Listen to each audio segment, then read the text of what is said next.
শব্দে সবাই বাড়ি চলে গেল, কিন্তু কিন্তু আমি বাড়ি ফিরবো কি করে? ভয় কি? আমি তো আছি, আমি তোমাকে বাড়ি পৌঁছে দেবো। কে? কি আপনি এখানে? আপনি তো জেলে ছিলেন, ওখানেই তো থাকার কথা। কথা তো অনেক কিছুই থাকে প্রগতি ম্যাডাম, সবকিছু কি বাস্তবে হয়? হয় না।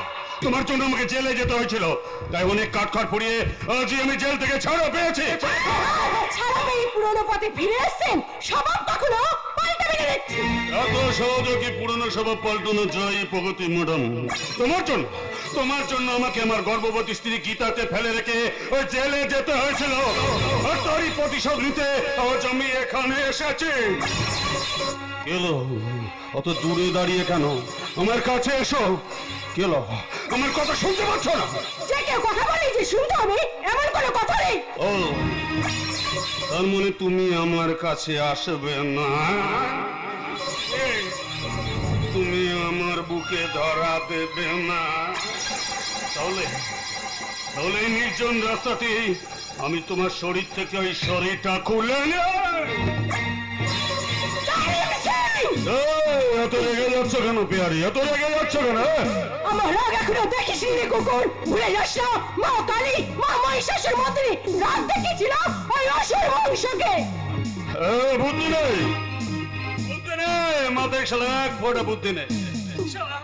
শালা কথা আমার কাছে জোরাত করে ক্ষমা চাইবে, আমার কাছে ইজ্জত ভিক্ষা চাইবে, আর তা নয় শালাই খাঁচায় ঢুকে একেবারে ভরপর করে যাচ্ছে। এই জন্যই বলে মেয়ে মানুষের 12 হাত কাপড়েও কাঁচা হয় না।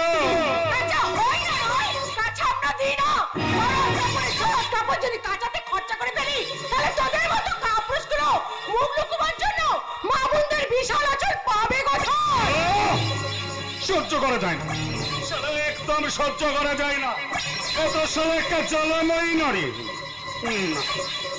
না, তোকে আর সময় দেওয়া যাবে না। বড্ড বার বেড়েছে তোর, তাই না? এইবার দেখ, এবার ভালো করে দেখ এই জালিম সিং কি ছিল।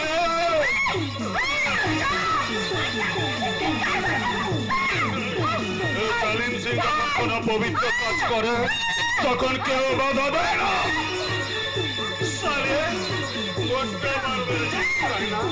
আমাকে চেপে পাঠা। এবার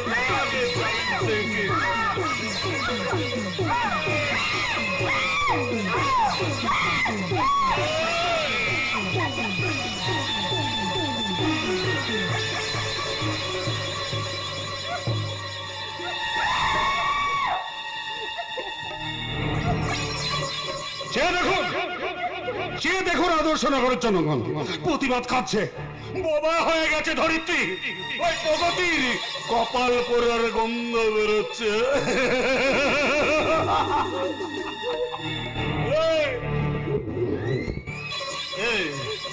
কি দরকার ছিল? কি দরকার ছিল আমার বিরুদ্ধে থানায় ডায়েরি করতে যাওয়া? এখন বোঝ কলঙ্কিনী কে হলো। আরে তুই তোল ফোনা তোল। আরে তার আগে চাকিয়ে দেখ ওই বেঁচে আছে কিনা।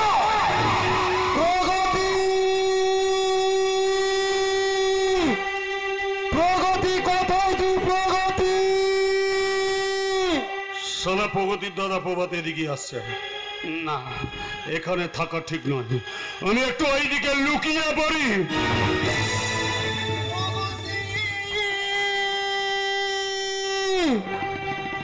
প্রগতি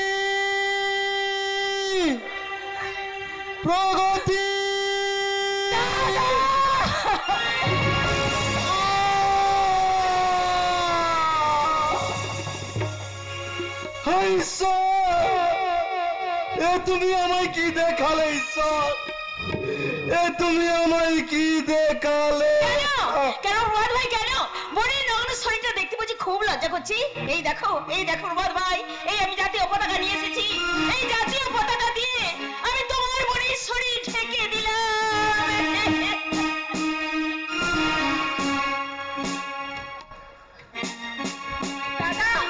দাদা গো, আমার যে সব শেষ হয়ে গেল।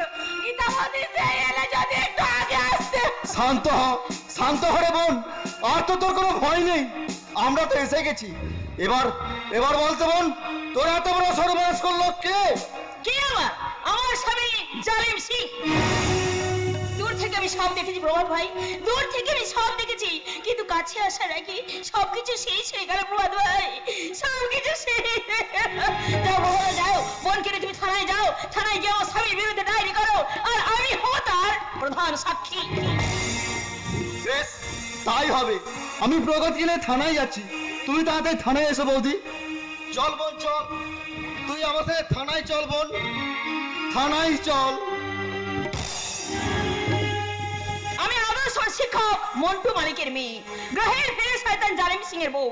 আমি জীবনে কখনো হাঁটতে শিখিনি, এত অনুনয় বিনয় করেও যখন আমার অমনের স্বামীকে আমি মানুষ করতে পারলাম না, তখন আমি নিজে থানায় যাব, থানায় গিয়ে আমার স্বামীর বিরুদ্ধে আমি ডায়েরি করবো। আজকের এই ঘটনার প্রধান সাক্ষী হবো আমি, তাই এখন আমি থানায় চললাম। না রে সেলিম, না, থানায় নয়, তুই যাবি ওই নীল আকাশে তোর বাবার কাছে। ওই সরি, ওই জানিস না, জানিস না এই জালিম সিং এর সঙ্গে বেঈমানি করলে তোর কি শাস্তি হয়? জানি জানি গো জানি, আর সেই জন্য তোমার পায়ে ধরে বলছি, আর তুমি আমাকে মেরো না গো, আর তুমি আমাকে মেরো না। আমার পেটের বাচ্চাটার মুখ যে এই সুন্দর পৃথিবীতে, আমাকে একটু বাঁচার সুযোগ দাও, একটুখানি বাঁচার সুযোগ দাও।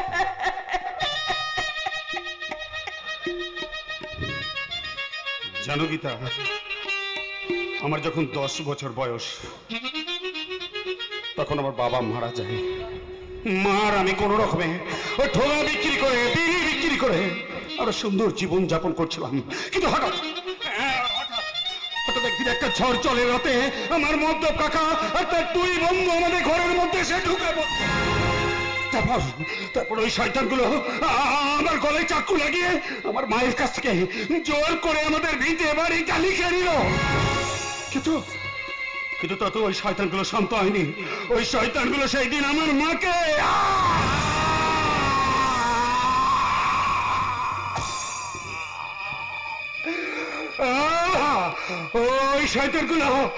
ওই শয়তানগুলো সেই দিন আমার মাকে ধর্ষণ করেছে।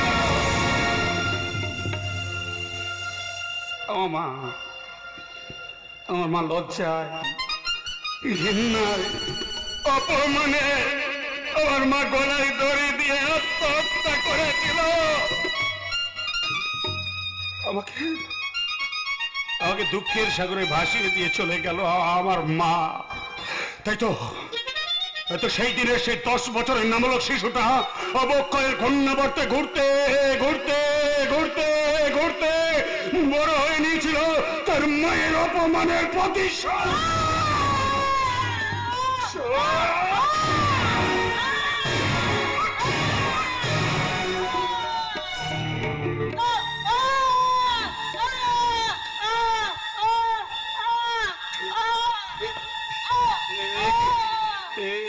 গীতার পাজে রক্তে ভেসে যাচ্ছে।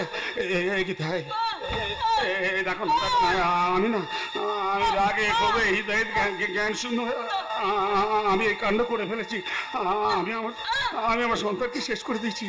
আমাকে তুমি ক্ষমা করো, আমি তোমার পায়ে ধরছি। গীতায় আমাকে তুমি ক্ষমা করো না গীতা, আমি তোমার পায়ে। এ তুমি কি করছো গো? এ তুমি কি করছো?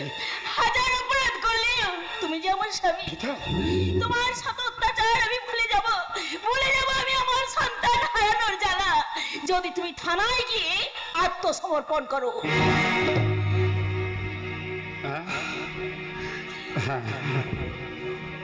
তুমি ঠিক বলেছো গীতা, তুমি ঠিক বলেছো। চলো চলো গীতা, চলো আমরা এখনই থানায় যাই। চলো।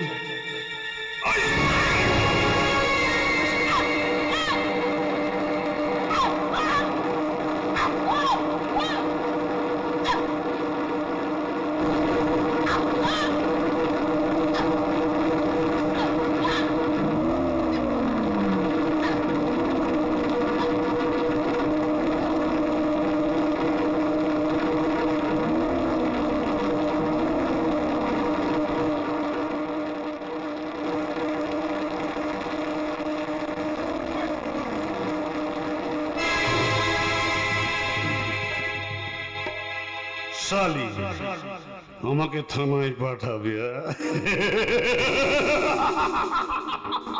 এই, এবার দেখ কেমন লাগে।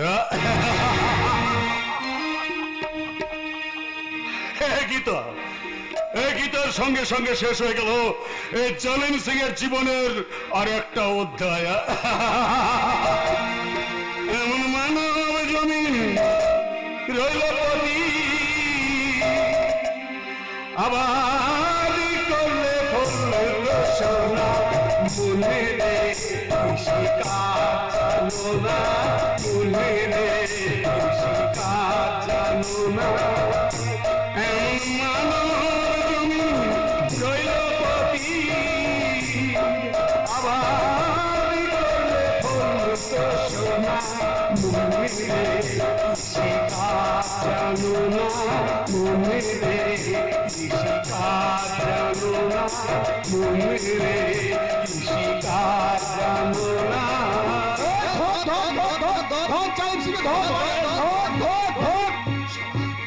সমস্ত জনগণ খেতে গেছে। না, এখানে থাকা ঠিক নয়। এখানে থাকলে ওরা আমাকে একেবারে শেষ করে দেবে। আমাকে এখান থেকে যেমন করে হোক পালিয়ে যেতে হবে। বিদ্যুৎ চমকাচ্ছে, ঝড় বৃষ্টি আরম্ভ। না না না, এখানে থাকা চলবে না।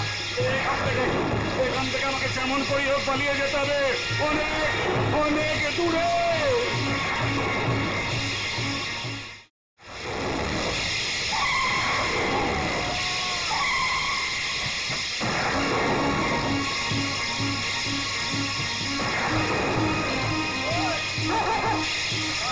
তারা করছে, না না না, আমাকে এখান থেকে পালাতে হবে, নইলে ওরা সবাই মেরে ফেলবে। আমি এখান থেকে অনেক দূরে পালিয়ে যাবো।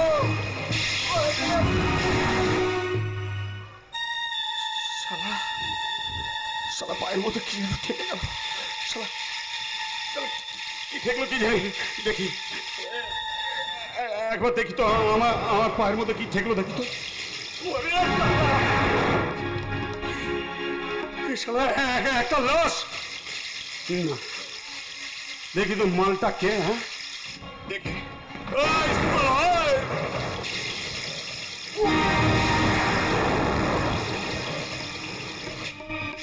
শালা হুবহু আমার মতো দেখতে। হ্যাঁ, মালটার কাঁধে একটা ব্যাগ আছে, দেখি তো ব্যাগটার মধ্যে কি আছে। হ্যাঁ,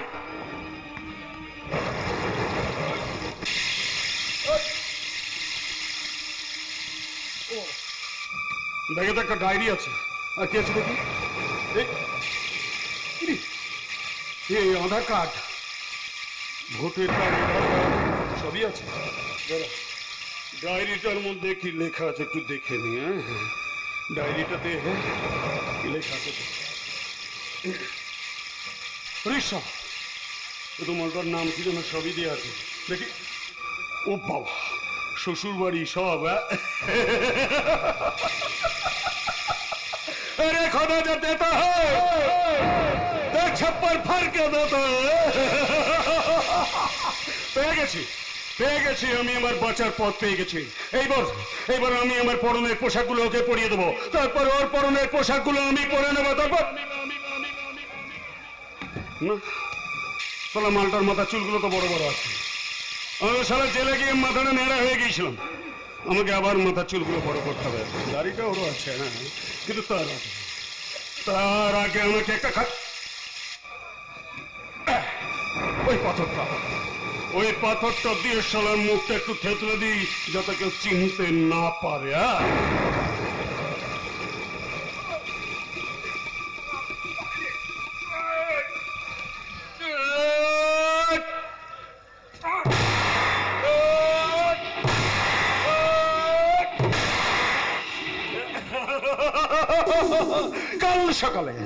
কাল সকালে পুলিশ এসে দেখবে জনগণের হাত থেকে বাঁচতে গাড়ি অ্যাক্সিডেন্ট হয়ে মারা গেছে জালিম সিং।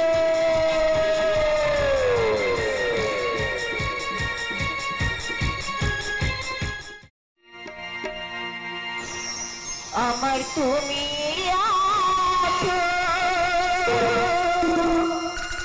আছো আমার মনে,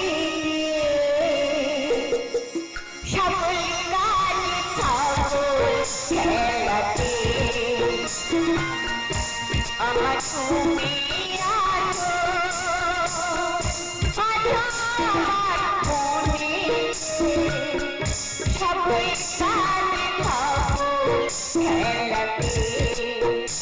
আমার তুমি আছো, চাই না তো আর আমি কিছু।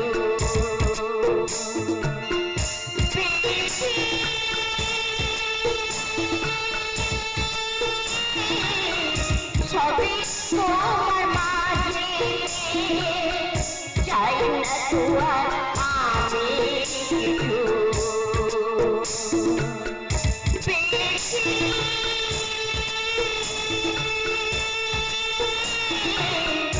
সবই তোমার মাঝে, আমার তুমি আছো,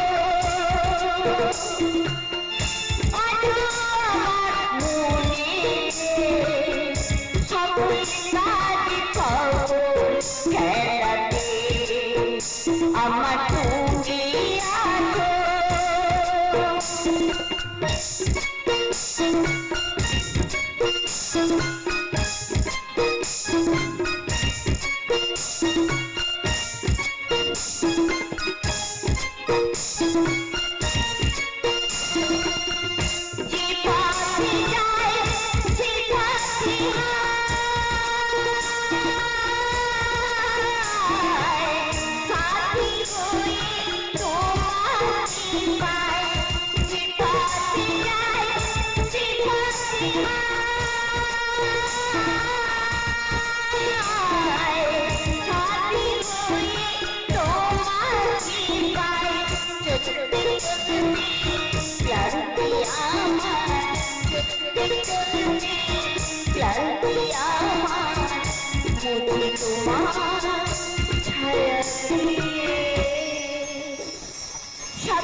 আমার তুমি আছো, আছো আমার মনে। সকল কাজ খবর খেলাতে আমার তুমি আছো। কটা বাজে? আমার চা কোথায়? যাই বাবা, ঠাকুর প্রণাম করতে গিয়ে দেরি হয়ে গেল। শ্বশুরমশাই চা চাইছেন, যাই তাড়াতাড়ি চাটা করে দিয়ে আসি।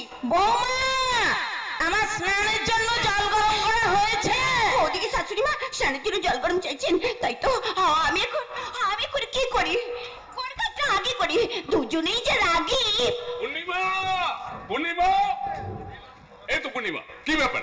আজ আমার জুতো তুমি পরিষ্কার করে রাখুনি কেন? এই নোংরা জুতো পরে আমাকে অফিস যেতে হবে। তুমি একটু দাঁড়া, তোমার জুতো আমি এক্ষুনি পরিষ্কার করে দিচ্ছি। শাড়ির আঁচল দিয়ে কখনো জুতো পরিষ্কার করা যায়?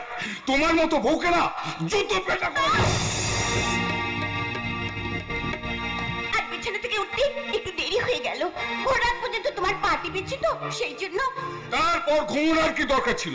বাড়ির বউয়ের এত ঘুম কিসে? তুমি জানো না সকালে উঠে স্বামী অফিস বেরোবে? বৌমা, বৌমা, এই যে বৌমা, কখন থেকে আমি চেঁচাচ্ছি, বলি আমার স্নানের গরম জল কোথায়? মরণ তো আশা। তুমি জানো না রোজ সকালবেলা স্নান করে তবেই আমি পুজোয় বসি। আর এক্ষুনি আপনার জল গরম করে দিচ্ছি, আপনি বাথরুমে চলুন মা। বাথরুমে গিয়ে আমি কি শাড়ি খুলে গরম জলের জন্য দাঁড়িয়ে থাকবো? মরণ তো আশা। আমার সংসারে এরকম অলক্ষী বউ। কোথায় অলক্ষী বউটা? সকাল থেকে এক কাপ চা পেলাম না। এই যে ওটাতে মাল, কি ভেবে চায়? কি ভেবেছ তুমি? ভুল হয়ে গেছি বাবা। মা, আমাকে 10 মিনিট সময় দিন, আমি এক্ষুনি আপনার সব কাজ করে ও দিচ্ছি। চারটি মাল কি বড় খোকা, তোর বউ যা খুশি তাই করবে, আর তুই তাই কিছু বলবি না? কি আর বলবো বলতো বাবা, সে সকালবেলায় আমার মেজাজটা একেবারে খারাপ করে দিয়েছে। মরণ দশা। নিত্যদিন সকালবেলা ঘুম থেকে উঠে এই চেঁচামেচি আমার ভালো লাগে না। ভালো লাগে না? সকালে যে একটু শান্তিতে ঘুমাবো সে উপায় নাই, চেঁচামেচিতে আমার কাঁচা ঘুমটা ভাঙিয়ে দিল। আরে আমার একমাত্র মেয়ে, বিয়ে দিয়ে আমি নিজের কাছে রেখে দিয়েছি। মঙ্কিতা, আমার জামাই কোথায়? আমার জামাই? তোমার জামাই এখন নাক ডেকে ঘুমাচ্ছে মা। আসলে কাল রাত্রে তোমার জামাই। এই অঙ্কিতা, এসব কথা বাবা মায়ের সামনে বলতে নেই। আরে বাবা, কালকে রাত্রি তোর বর আর আমি দুজনে 2 বোতল বাংলা মদ খেয়েছি যে। মা সব জানে বড়দা, মাই তো কাল মদের চারটা বানিয়ে দিয়েছিল। ও চারটি মাল বলে আমার দিকে কারো খেয়াল নেই, সুদে ব্যবসা করি বলে ওটাতে মাল মনে করে আমাকে কেউ পাত্তা দেয় না। কে বলেছে পাত্তা দেয় না শ্বশুর বাবা? কে বলেছে পাত্তা দেয় না? কেউ আপনাকে পাত্তা না দিলেও আমি তো আপনাকে পাত্তা দিই। আর সেই জন্যই তো ঘুম থেকে উঠে সোজা আপনাকে প্রণাম করতে চলে এলাম। দিন শ্বশুর বাবা দিন, পায়ের ধুলো দিন। ও চারটি মাল কে হচ্ছে আমার শ্বশুর বাবা? আমি হলাম কি আপনার একমাত্র জামাই। আপনারা শাশুড়ি মায়ের সেবা করার জন্য এই বাড়িতে পড়ে আছি বলে আপনি আমাকে ওচাড়ে মাল বললেন। হে বাবা মদেশ্বর, হে বাবা কালী, হে মা কালী, এ কথা শোনার আগে আমার মৃত্যু হলো না কেন? মালাইশান মালাইশান, ও কথা বলতে নেই বাবা, ও কথা বলতে নেই। তুমি মরবে কেন বাবা? বাবা অরিত্র, তোমার এই শ্বশুরের কথায় তুমি কিচ্ছু মনে করো না বাবা, কিচ্ছু মনে করো না। এই যে বটের বিবি, এখানে নাটক না দেখে যাও। মায়ের জন্য স্নানের জল আর বাবা চায়ের ব্যবস্থা করো। যাও এখান থেকে। না মানে আমি বুঝতে পারছি না কোন কাজটা আমি আগে করব। বৌদি, বৌদি আপনি আমার কাজটা আগে করুন। কি কাজ? আসলে ঘুম থেকে উঠে না গাটা যেন কেমন ম্যাজ করে উঠছিল। আসলে ওই কাল রাত্রে অনেকটা বাংলা মদ খেয়ে নিয়েছিলাম তো, তাই বিছানাতে হরর হরর করে বমি করে সব কাজ ফেলে রেখে বিছানার চাদরটা কেচে একেবারে পরিষ্কার করে দিন। এই শোনো, তো সব মানুষগুলো রোদে নেবে, নাহলে গন্ধ উঠবে। কি হলো, দাঁড়িয়ে আছো কেন? যাও না। না, আগে আমি বাবাকে চা করে দেবো, মায়ের স্নানের জল গরম করে দেবো, তারপর ঠাকুর জমির বমি পরিষ্কার করব। কারণ আগে বমি পরিষ্কার করলে তো আবার আমাকে স্নান করতে হবে। কি এই অরিত্রমালকে অপমান? অঙ্কিতা, এই জন্যই কলকাতা থেকে ফিরে এসে আমি তোমাকে বলেছিলাম এই বাড়িতে আমরা থাকবো না, আমরা আলাদা বাড়ি নিয়ে অন্য জায়গায় চলে যাবো। সর্বদা তুই তোর বউকে নিয়ে মাথায় তুলে না, আমি আর থেকে নিয়ে এই বাড়ি ছেড়ে চলে যাচ্ছি। এই এই লাচ্ছের বেটি, তোমার জন্য এই বাড়িতে অশান্তি হবে কেন? আমার ছোট ভাইয়ের মতো ভগ্নিপতি, তাকে অসম্মান করা অধিকার তোমাকে কে দিয়েছে? কে দিয়েছে?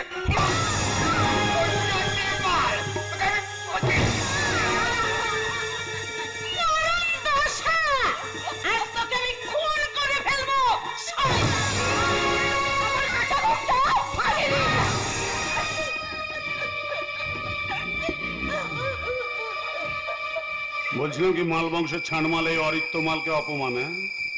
কাল রাত্রে তোমাকে আমার ঘরে আসতে বলেছিলাম বলে তুমি আমাকে অপমান করেছিলে। আজ সকালে সবার সামনে অপমান করে সে কাটা ঘায়ে নুনে ছিটিয়ে দিয়ে দিলেন। এবার দেখ দেখ কেমন লাগে। বলছিলাম কি আপনারা সবাই চুপ করে দাঁড়িয়েছেন কেন? আরে সবাই মিলে মারুন না, মারুন মারুন। জোরে মারো, জোরে জোরে।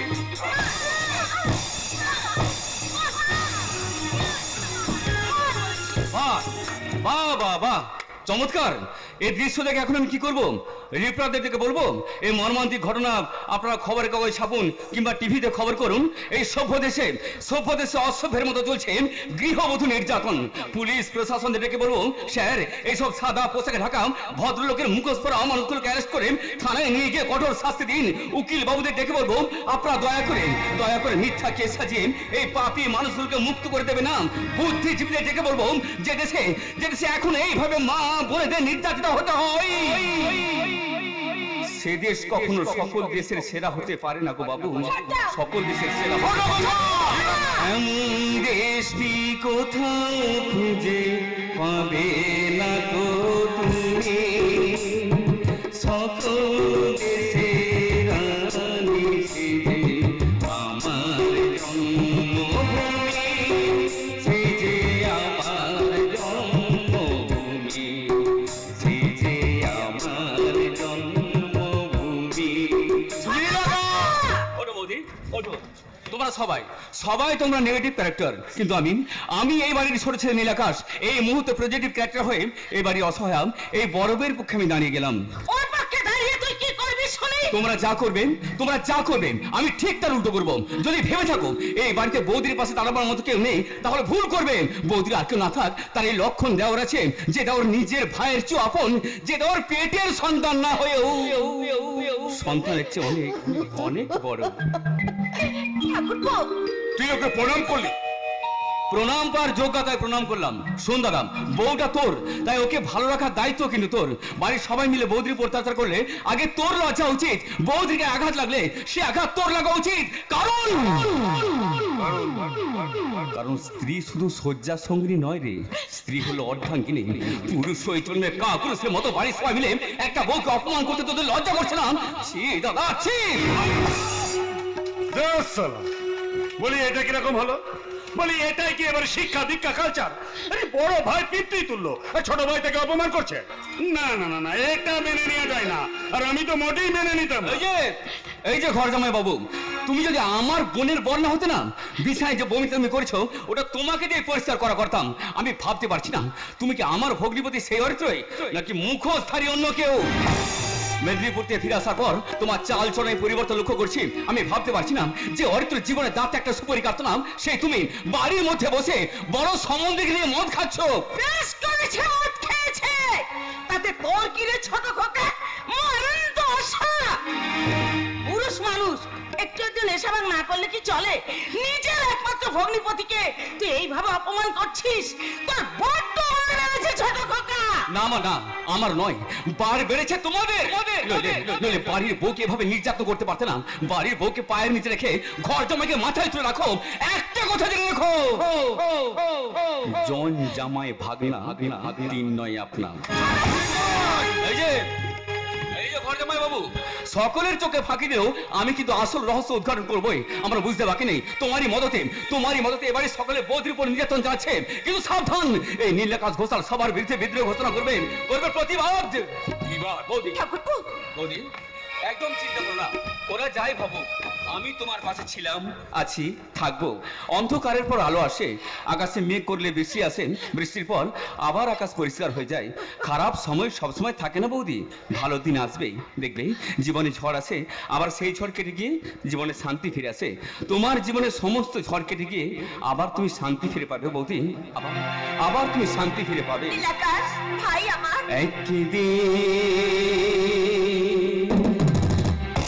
ঝড় থেমে যাবে,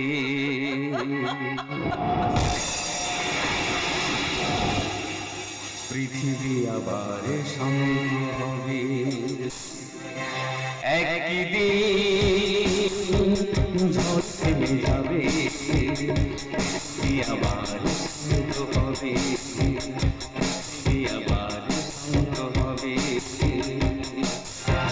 বসতি আমার উঠবে গড়ে, আকাশ আলোয় উঠবে ভরে, জীর্ণ মতবাদে সব ইতিহাস হবে, পৃথিবী আবার শান্ত হবে। একদিন ঝড় থেমে যাবে, পৃথিবী আবার শান্ত হবে, আবার শান্ত হবে, আবার শান্ত হবে।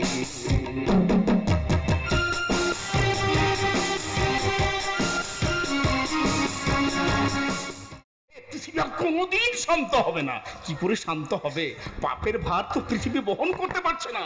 হাহাকার কানে পাতলেই শোনা যাচ্ছে, সমাজের বুকে সব হারানোদের হাহাকার, ভুকা মানুষের পদধ্বনি। মানুষকে বোঝা বড় ভার, মুখগুলো কেমন যেন সব মুখোশের আড়ালে ঢাকা পড়ে গেছে। সভ্যতার বিজয় রথ আজ পথের ধুলায় দিশাহারা। হে মা কালী, দয়া করে অবক্ষয় ঘূর্ণাবর্ত সরিয়ে সমাজের বুকে প্রবাহিত করে উদাসী হাওয়া। সকলকে তুমি সুখে রেখো মা, শান্তিতে রেখো, শান্তিতে রেখো। একই মাস্টারমশাই, এই কালী মন্দিরের সামনে দাঁড়িয়ে আপনি কার সাথে কথা বলছেন? কে? আমি আপনাকে প্রাক্তন ছাত্র মলয় লাহা। মলয়? আচ্ছা কোন মলয়? যে মলয় প্রত্যেকবার ক্লাসে ফার্স্ট হতো, তুমি সেই মলয়? হ্যাঁ মাস্টারমশাই, আপনার আশীর্বাদে আজ আমি ইন্ডাস্ট্রিয়ালিস্ট শিল্পপতি। বাবা শুনে খুব আনন্দ পেলাম। তা আমার কাছে কি জন্য এসেছো বাবা? আপনার ভাগ্নি আপনাকে নিয়ে খুব দুশ্চিন্তা করছে। আমার ভাগ্নি মানে নীলিমা? তাকে তুমি চিনলে কি করে? আপনার ভাগ্নি নীলিমা আমার বোন মল্লিকার বান্ধবী। আজ সকালবেলা ছুটতে গিয়ে বললো আপনাকে নাকি খুঁজে পাওয়া যাচ্ছে। খুঁজে পাবে? আমি যে আমার মেয়ে পূর্ণিমার জন্য মায়ের মন্দিরে এসে মায়ের কাছে শান্তি ভিক্ষা চাইছিলাম গো। মাস্টারমশাই জানো ওরা না আমার মেয়েটাকে খুব কষ্ট দেয়। সকাল থেকে রাত্রি পর্যন্ত স্বামী, শ্বশুর, শাশুড়ি, শ্বশুর, নন্দ, নন্দায় মেয়েটাকে আমার গাধার মতো খাটায়। তবু মা আমার কাউকে সন্তুষ্ট করতে পারে না, কাউকে না। কিন্তু মাস্টার মশাই, ওই বাড়ির ছোট ছেলে পূর্ণিমাদি দেওর, সে তো খুব ভালো ছেলে। ও তুমি নীল আকাশের কথা বলছো তো? হ্যাঁ, তো ও আর কতক্ষণ পাহারা দিয়ে রাখবে? কিন্তু আপনার ভাগ্নে নীলিমা সব কথা বলে। পূর্ণিমাদির এত কষ্ট, সে একটি কথা বলে না। না, নীলিমা মুখে বলবে না, কাজে করে দেখিয়ে দেবে। নীলিমা খুব শীঘ্রই নারী মুক্তি আন্দোলনে নামবে। আমার মেয়ে পূর্ণিমা মুখে অত্যাচার সহ্য করলেও নীলিমা কিন্তু এই ঘটনার বিরুদ্ধে বিদ্রোহ ঘোষণা করবে। আপনি ঠিক কথা বলেছেন মাস্টার মশাই। নীলিমা সকালবেলা ছুটতে ছুটতে গিয়ে আমার বোন মল্লিকাকে বললো যে এই বিকেলে মিটিং আছে, এই গ্রামের সমস্ত মেয়েদের একজোট হতে হবে। এই যে মাতৃ হাতে জেগেছে, বদলা নে মা, প্রকৃত বদলা নিতে এগিয়ে আসতে হবে। এই পুরুষদের অত্যাচারের কবল থেকে মহিলাদের বাঁচাতে তুই সংগ্রামী কণ্ঠে বল। না, আমরা মেয়েরা খেলার পুতুল নই এই পুরুষ শাসিত সমাজে। আর আমরা পুরুষের কাছে বিক্রি হব না। আমরা মেয়েরাকে এতই ফেলনা যে টাকার বিনিময়ে আমাদের বিয়ে করতে হবে। বিয়েটা হচ্ছে নারী পুরুষের উভয়ের সাথে, তাই মেয়েদের অন্ধ করে রাখা হয়েছে। আচ্ছা আচ্ছা, আপনারা বলুন তো, মেয়েরা কি মাধ্যমিক উচ্চ মাধ্যমিকে ফার্স্ট হচ্ছে না? মেয়েরা কি ডাক্তার ইঞ্জিনিয়ার হচ্ছে না? মেয়েরা কি রাষ্ট্রপতি প্রধানমন্ত্রী হচ্ছে না? এই আমরা মহিলারা, আমরা কি মহিলা মুখ্যমন্ত্রীর ছত্রছায়ায় বাস করছি না? কি বলুন আপনারা, আমরা কি মহিলা মুখ্যমন্ত্রীর ছত্রছায়ায় বাস করছি না? তাই আমরা এই মহিলারা পুরুষদের অন্যায় দাবি মানছি না, মানবো না। কারণ তাদের বুঝিয়ে দিতে হবে তাদের জন্ম আমাদের গর্ভে একজন মহিলা। একজন পুরুষ ছাড়া যেমন স্ত্রীর স্বীকৃতি পায় না, ঠিক তেমনি একজন পুরুষ একজন মহিলা ছাড়া সংসার করতে পারে না। তাই আমরা মহিলারা পুরুষদের অন্যায় দাবি মানছি না, মানবো না, মানছি না, মানবো না। পুরুষদের অন্যায় দাবি মানছি না, মানবো না, মানছি না, মানবো না। নারী মুক্তি আন্দোলন জিন্দাবাদ, জিন্দাবাদ, জিন্দাবাদ। নারী মুক্তি আন্দোলন জিন্দাবাদ, জিন্দাবাদ, জিন্দাবাদ। নারী মুক্তি আন্দোলন জিন্দাবাদ, জিন্দাবাদ, জিন্দাবাদ। জিততে হবে এই লড়াই, জিতব, জিততে হবে এই লড়াই, জিতব।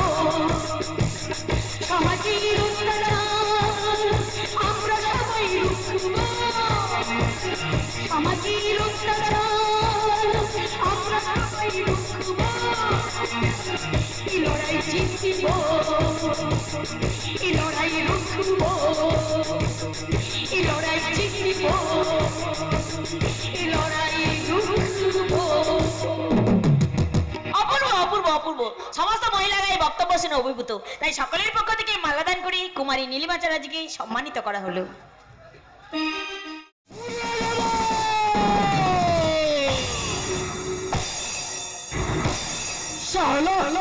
বহুত বার পেয়েছে ওই শালী নীলিমা, যেখানে সেখানে দিদিগিরি চালাচ্ছে, প্রত্যেকটা বাড়ি বাড়ি গিয়ে খবর নিচ্ছে মহিলারা কেমন আছে, বাচ্চারা স্কুলে যাচ্ছে কিনা। ওই শালী আরো মহিলারা ঘুম ভাঙানো গান গাবে। এই শালী নীলিমা, সারা গ্রামের মানুষ আমার মদের থেকে মদ খায়। আসিস আসিস আমার মদের থেকে, তোর দিদিকে কেউ সহ্য করবে না। আমি একদম ভেঙে যাব। ভাঙতে হবে, ভাঙতে হবে, ওকে ভাঙতে হবে। প্রয়োজন ওই শালী নীলিমাকে একেবারে ওপরে পাঠিয়ে দেবে। শোনো বস, তুমি আমার পিছন থেকে ওই শালী নীলিমাকে না আমি একদম টাইট দিয়ে দেবো। তোর কোনো চিন্তা নেই, তোর কোনো চিন্তা নেই। ওই তোমাদের ঘুম কেড়ে নেবে এমন কাউকে আমি মাথা উঁচু করে চলতে দেবো না। তুই যেমন মদের ঠেক চালাচ্ছিস চালিয়ে যা, যত টাকা লাগে আমি দেবো। আমি বস, ওই শালী নীলিমা যদি লোকজন নিয়ে গিয়ে থানা পুলিশ করে। থানা পুলিশ? আরে না রে না, থানা পুলিশ সব আমি কিনে রেখে দিয়েছি। তার মতো আরো 10টা মদের ঠেক আমার ওই নানান জায়গায় চলছে। থানা পুলিশ পার্টি সবার মুখাবি টাকার গুঁতো মেরে বন্ধ করে দিয়েছে। তবে একটা কথা, এই মদের ঠেক গুলো যে আমার, সেটা কোনোদিন কোনো পাবলিকের কাছে বলবি না। কারণ আমি আমার শ্বশুর বাড়িতে অন্য প্ল্যানে আছি। ওরা জানতে পারলে আমার সব প্ল্যান একেবারে ভেস্তে যাবে। এই প্ল্যানগুলো আদার ব্যাপারে যাদের খবরে তোর কি প্রয়োজন? তবু যখন জানতে চাইছিস বলবো, কাছে কানে কানে বলছি। কি বলছো? এখন বল কাজটা করতে পারবি কিনা? কিন্তু কোনো কিন্তু নয়। ওই রাতের অন্ধকারে যেমন করি হোক গোডাউনে আগুন ধরিয়ে দিবি। ওই গোডাউন পুড়ে যাওয়ার সঙ্গে সঙ্গে ছাই হয়ে যাবে গোডাউনে থেকে 3 কোটি টাকার রিজেক্ট মাল। বস, গোডাউন তো ফাঁকা। সালা এই জন্যই ছাপ্পা ভোট দিতে গিয়ে ধরা পড়েছিলিস। নিজ্ঞাত ওখানে আমার লোকজন ছিল, তাই তোকে ওখান থেকে বের করে দিয়েছিল। শোন, গোডাউনে কোনো মালই রিজেক্ট হয়নি, সব মালই আমি সালে ঘুরিয়ে দিয়েছি। ওই সালা মলাইলাহার বংশালী মল্লিকা আমার গোডাউনে রিজেক্ট মাল দেখতে চাইছে। ওই নতুন ম্যানেজার কাদের আমাকে ফোন করে বলেছে ওই সালি নাকি আমার সঙ্গে অ্যাক্টিং করছে, অ্যাক্টিং। কিন্তু সাবধানের মান নেই। সত্যি যদি ওই সলি গোডাউনে রিজেক্ট মাল দেখতে চাই, আমি কিন্তু ওকে রিজেক্ট মাল দেখাতে পারবো না, কেস খেয়ে যাবো। তাই বলছি রাতের অন্ধকারে যেমন করি হোক ওই গোডাউনে আগুন ধরিয়ে দিবি। আর সবাই জানবে শর্ট সার্কিট হয়ে আগুন লেগে গোডাউন পুড়ে ছাই হয়ে গেছে।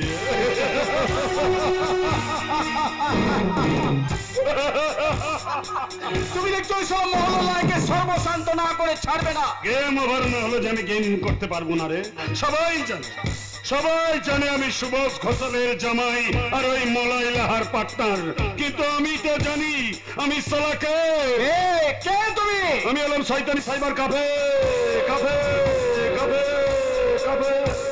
ওখান থেকে খোলাই চকন্দ মেল অ্যাড্রেস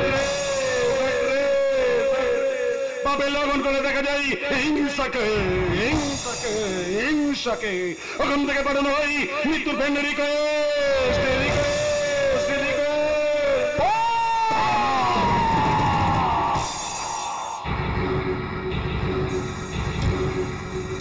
নামিয়ে দেবো ওই ঘোষাল পরিবারের আনন্দ। আস্তে আস্তে আমি আমার লক্ষ্যের দিকে পৌঁছে যাচ্ছি। এখন বল তুই কাজটা করতে পারবি কিনা? আর তুই যদি এই কাজটা ঠিকঠাক মতো করতে পারিস, আমি তোকে দেব 10,000 টাকা। মাত্র 10,000 টাকা? বস, তোমার তো 3 কোটি টাকার হিসেব রয়েছে, কমসে কম লাখ খানেক টাকা ছাড়াবো। আরে পাগলা, মন দিয়ে কাজটা কর।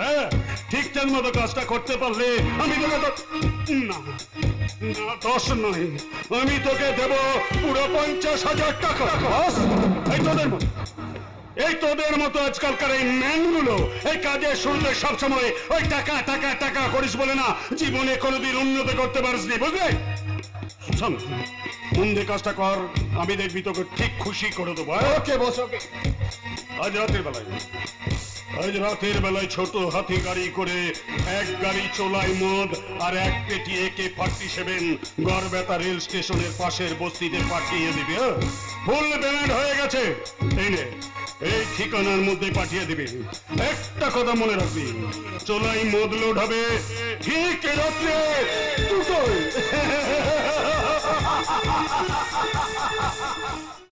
ভেঙে গুড়িয়ে দেবো ওই চোলাই মদের ভাটির মধ্যে, ঠিক যেমন করে হাওড়ার নিবোরা ভেঙে দিয়েছে ওই কুশরী গ্রামের মধ্যে, ঠিক সেইভাবে। কিন্তু এই মদে ঠিক চালাই অর্ক ঘোষ ওই ভয়ঙ্কর মানুষের সঙ্গে তুই কি লড়াই করতে পারবি? শুনেছি মানুষ কোন কথাই অর্ক ঘোষ নাকি ভয় পায় না। মৃত্যুকে আমি ভয় পাই না, জীবনে মৃত্যু একবার আসবে, দুবার তো নয়। তবু জানবো লড়াই করে আমি মরেছি। নীলিমা, ছোটবেলা থেকে তুই আমার বন্ধু, হঠাৎ তুই এরকম বদলে গেলি কেন রে? আমার মামার মেয়ে পূর্ণিমাদির অবস্থা দেখে আমার এই মাথার ভিতরে একবারে আগুন জ্বলছে।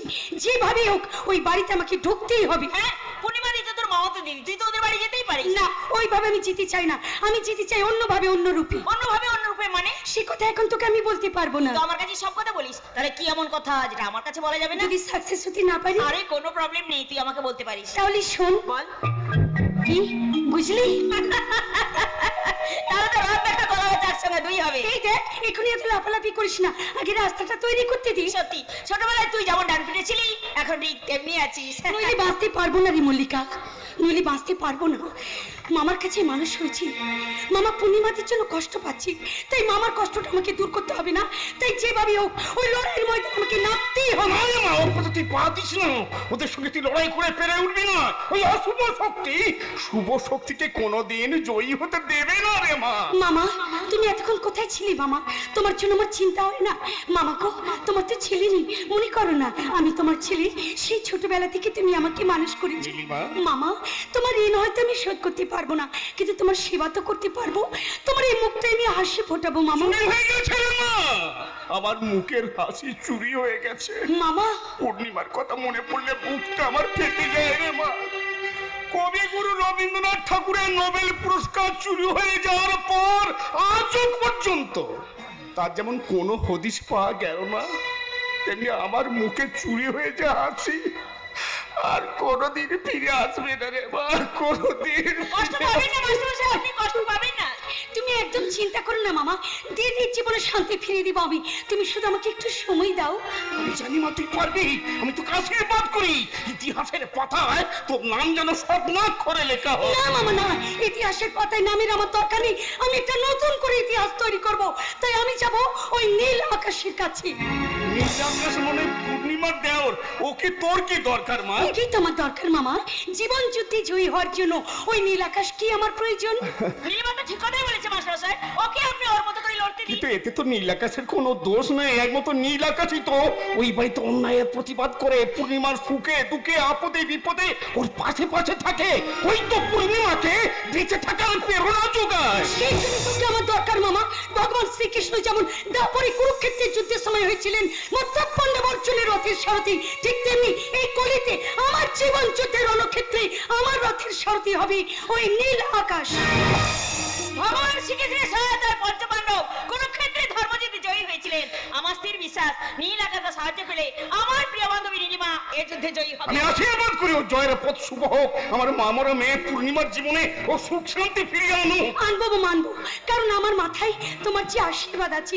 জয়ী আমি হবই মামা, জয়ী আমি হবই। আগামীকাল ওদের গ্রামে বিজয় সম্মেলনের অনুষ্ঠান হবে, নাচ গানের কম্পিটিশন হবে। বাইরে থেকে কোনো মহিলা শিল্পী এসে নীল আকাশ দেওয়ার প্রতিযোগিনী হবে। না, বহিরাগত কোনো শিল্পীকে ওই নীল আকাশের প্রতিযোগিনী হতে দেব না। প্রতিযোগিনী হব আমি। আমি যাবো নীল আকাশের কাছে। খেলা হবে খেলা, হ্যাঁ মামা খেলা হবে খেলা। তাই আমি যাব ওই অনুষ্ঠান মঞ্চে। অনুষ্ঠান এখনই শুরু হবে। শুধু শ্রোতা মণ্ডলী, আপনারা একটু ধৈর্য ধরে বসুন। আজকের এই বিজয় সম্মেলনের অনুষ্ঠান আপনাদের ভালো লাগার অনুষ্ঠান। এই অনুষ্ঠানের শেষ পূর্বে ইয়াং ছেলে মেয়েদের জন্য রয়েছে নাচ গানের প্রতিযোগিতা। এখনই শুরু হবে। আর ছেলেদের পক্ষে যে আছে এই গ্রামেরই ছেলে নীলাকাশ ঘোষাল, আর মেয়েদের পক্ষে যে আছে সে এখন এসে পৌঁছায়নি। শান্ত হন, শান্ত হন, আপনি একটু ধৈর্য ধরে বসুন। ততক্ষণ মঞ্চে রেখে দিচ্ছি নীলাকাশ ঘোষালকে। উপস্থিত সকলকে যথাযোগ্য সম্মান জানাই। অনুষ্ঠান এখনই শুরু হবে। আমার প্রতিযোগিনী এখন এসে পৌঁছায়নি, তার জন্য আমি আপনার কাছে ক্ষমা চেয়ে নিচ্ছি। না না, উত্তেজিত হবে না।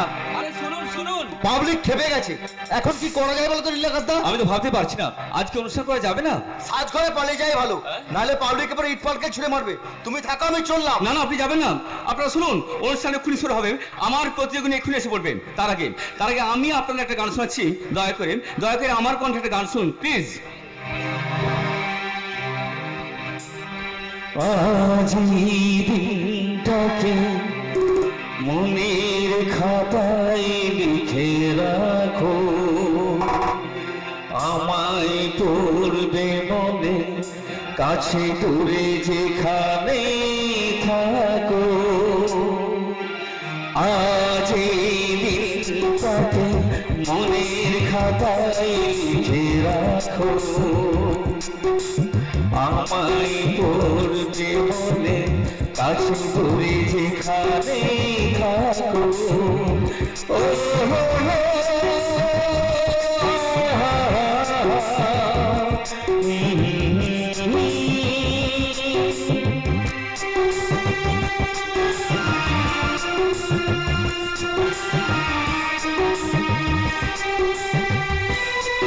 এত কি করি, হে ভগবান।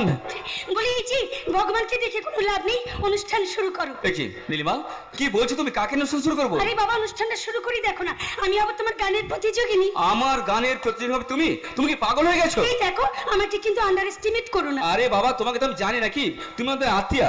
তোমার মামা তো দিদি হচ্ছে আমার বৌদি। তাছাড়া তোমাকে অনেকবার দেখেছি, কোনোদিন তোমার কণ্ঠে আমি গান শুনি। এত শ্রোতার সামনে গান গাইবে তুমি? ও বুঝতে পেরেছি, তার মানে তুমি আমার সঙ্গে নাচ গান করতে ভয় পাচ্ছ। নীলিমা প্লিজ, এটা ইয়ার্কি করার জায়গা নয়, তুমি স্টেজ থেকে নেমে যাও। নেমে যাবো বলি তোমাদের এখানে নাচ গান করতে আসা প্রতিযোগিনীকে আমি আসাটা বন্ধ করে দিইনি। মানে তোমাদের এখানে যিনি নাচ গান করতে আসছিল সে মঞ্চে পৌঁছানোর আগে আমি তাকে ফেরত পাঠিয়ে দিচ্ছি। আর ফেরত পাঠিয়ে দিচ্ছি বলি কোনো কারণে আমি আবার তোমার গানের প্রতিযোগিনী। কি বলছো তুমি? আরে বাবা দাও দাও, মাইক্রোফোনটা আমার হাতে দাও তো, দাও। প্রিয় দর্শক মণ্ডলী, আপনারা সবাই ধৈর্য ধরে বসে পড়ুন। আমি আর এই নীল আকাশ আপনাদের সামনে নাচ গান পরিবেশন করব। আপনাদের বিচারে কেউ হয়তো জিতবে, কেউ হয়তো হারবে, তবে কিন্তু আমার একটাই অনুরোধ, নীল আকাশ যদি আমার কাছে হেরে যায় তাহলে নীল আকাশের কাছে আমি যা চাইবো নীল আকাশকে কিন্তু তাই দিতে হবে। আর আমি যদি নীল আকাশের কাছে হেরে যাই তাহলে নীল আকাশ যা চাইবে আমি তাই দেব। কি দর্শক মণ্ডলী, ঠিক আছে তো? না না, শুনুন, উনি ভুল করছেন। আপনারা জানেন যতবার এই মঞ্চে বিজয়া সম্মেলন অনুষ্ঠান হয়েছে ততবারই বিজয় হয়েছে আমি।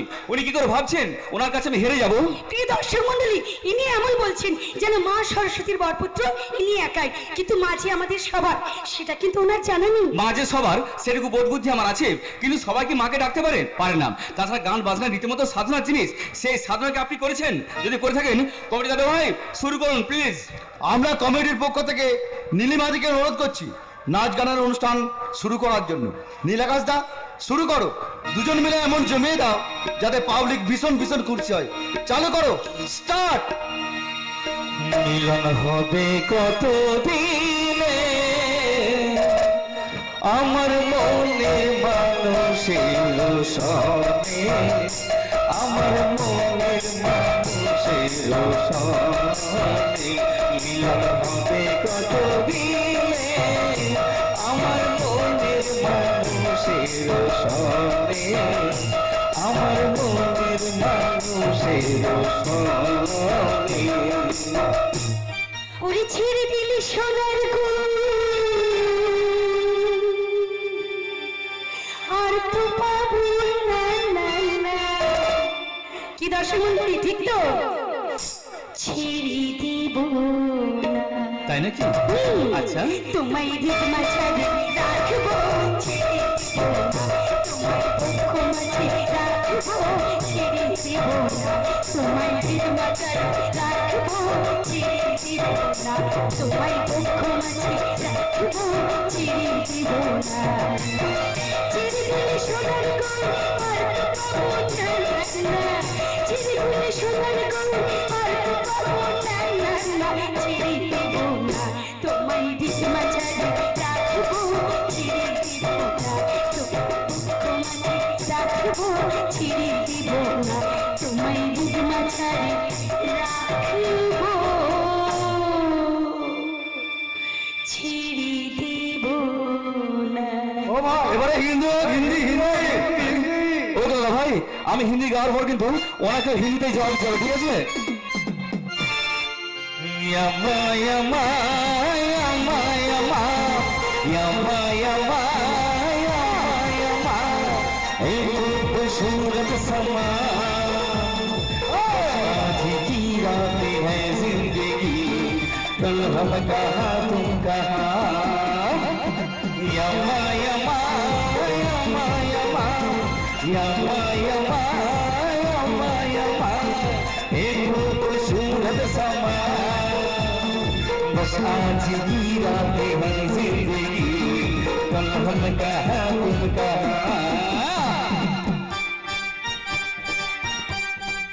প্রিয় দর্শক মণ্ডলী, এবার নীল আকাশের হিন্দি গানের উত্তরটা আমি আপনাদের দিয়ে দিই।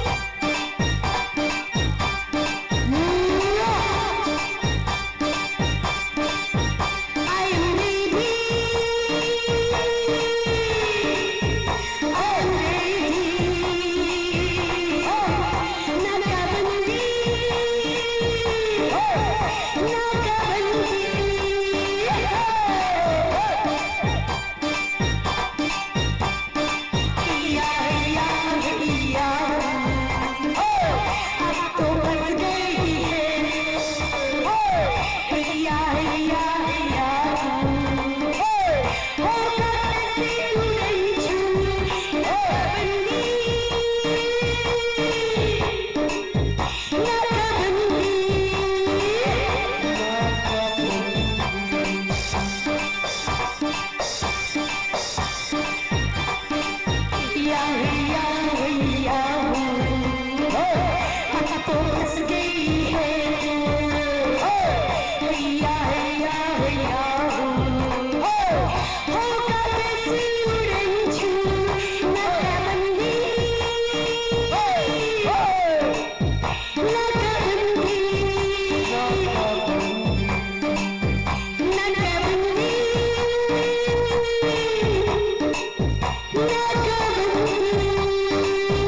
ধন্যবাদ।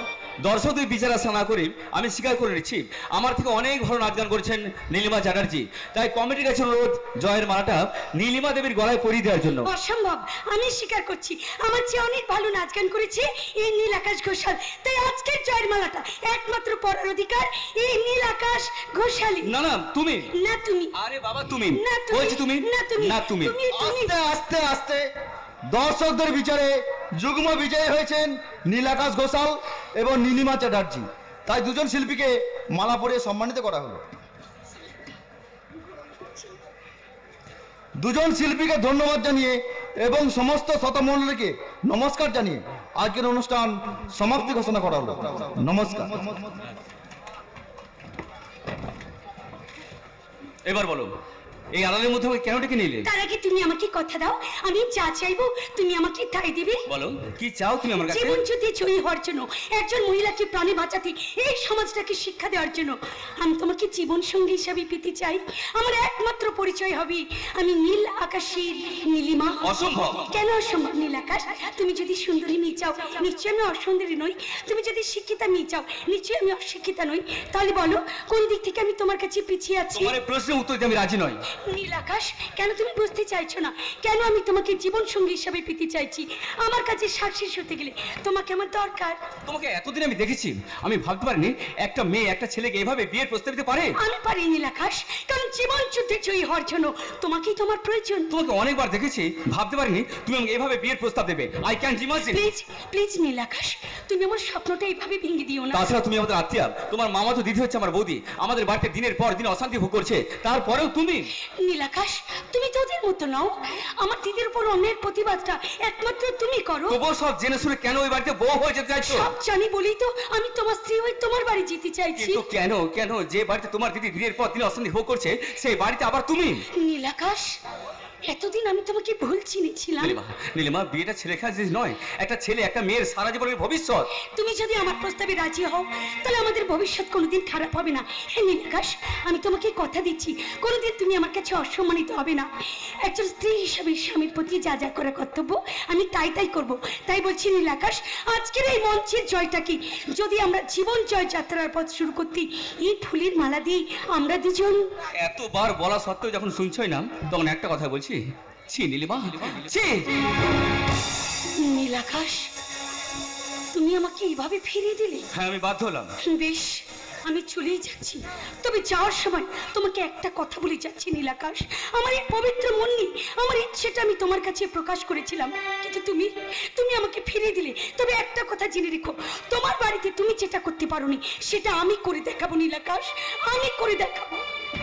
নীলিমা, নীলিমা প্লিজ তুমি বিশ্বাস করো, আমাদের বাড়িতে দিনের পর দিন বৌদির উপর অশান্তি দেখে আমি ঠিক করেছি জীবনে কোনোদিন বিয়ে করবো না। কারণ কারণ স্বামী হয়ে যদি স্ত্রীর নিরাপত্তা দিতে আমি না পারি। বেশ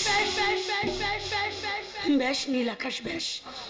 এই বিষয় নিয়ে আমি তোমার সঙ্গে কোনো কথা বলতে চাই না, কোনো কথা বলতে চাই না।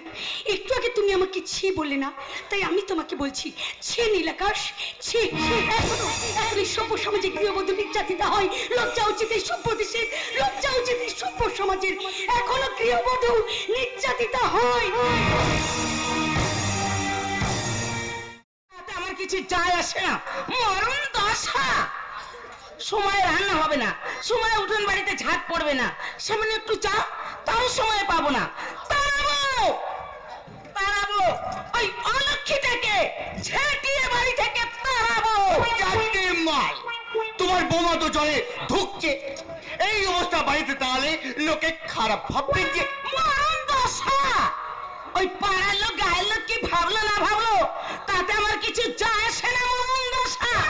ও চারটে মাল, একটা ডাক্তার একটু ওষুধ তো প্রয়োজন, সে না হলে এই বাড়ির কাজকর্ম কোনো করবেটা কে? আমি আমি করবো বাবা, গায়ে বড্ড জ্বর, কাশিটাও বেড়েছে। তবু যত কষ্টই হোক এই সংসারের সব কাজ আমিই করবো। মাগো মরণ দশা, সারাদিন খাটাখাটুনির পর সন্ধ্যেবেলা আমরা বুড়ো বুড়ি এইখানটা একটু বসি, সর্ষের তেল গরম করে এনে শ্বশুর শাশুড়ির পায়ে ভালো করতে মালিশ করতে জানো না। মরণ দশা, প্রতিদিনের মতো আজ আমি সরষের তেল গরম করে এনেছি মা। গায়ে বড্ড জ্বর, শরীরটা বড্ড খারাপ, তাই সব কাজ ছেড়ে আসতে একটু দেরি হয়ে গেল। আপনারা বসুন, আমি আপনাদের পায়ে তেল মালিশ করে দিচ্ছি। আচ্ছা।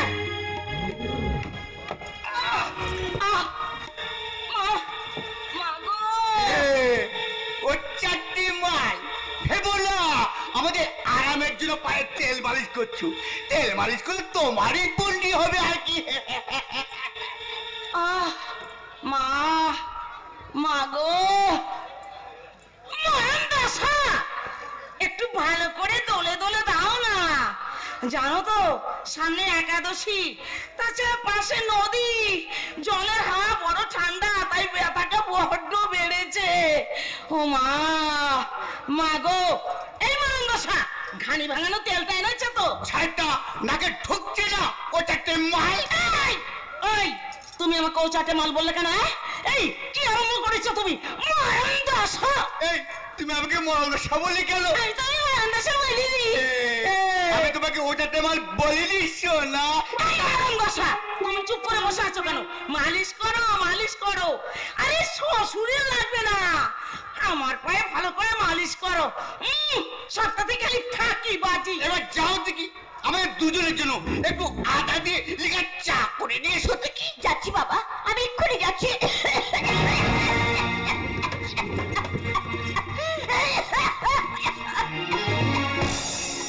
মরণ দশা, তো দেখছি যাবার কাশি গো।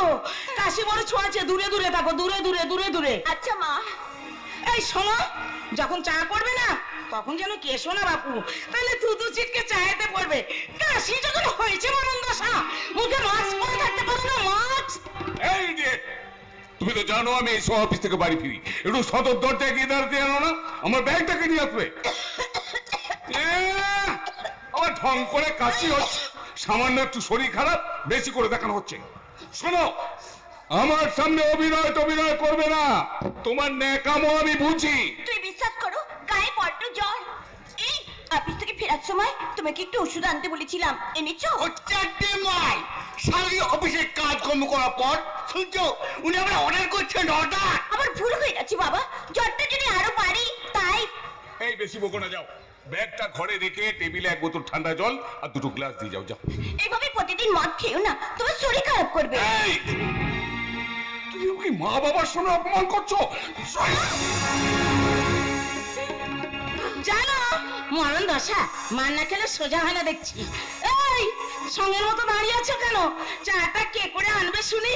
তোমার বাবা। যা বলার আপনি আমাকে বলুন, এর মধ্যে আমার বাবাকে টেনে আনবেন না। পূর্ণিমা, পূর্ণিমা, ওই তো আমার বাবা আসছে। বাবার কথা বলতে না বলতে বাবা এসে হাজির। মরণ দশা, বাবার গলা নাচবে, চাটা একেবারেই ছেড়ে গেল একেবারে। এই শোনো, তোমার বাবাকে বাইরে ঘরে বসতে বলবে, আর যদি রাতে থাকতে চায়। আমার বাবা আজ পর্যন্ত এই বাড়িতে রাত্রিবাস করেনি, চিন্তা করুন না, নিশ্চয়ই করে বিশেষ প্রয়োজনে আসছে, এক্ষুনি চলে যাবে। এই বাড়িতে আমার জায়গা হয়েছে, এটাই বড় ভাগ্যের। সেই ভাগ্যের আকাশে দুর্যোগের মেঘ দেখতে আমার বাবা এই বাড়িতে থাকবে না গো। আমার বাবা এই বাড়িতে।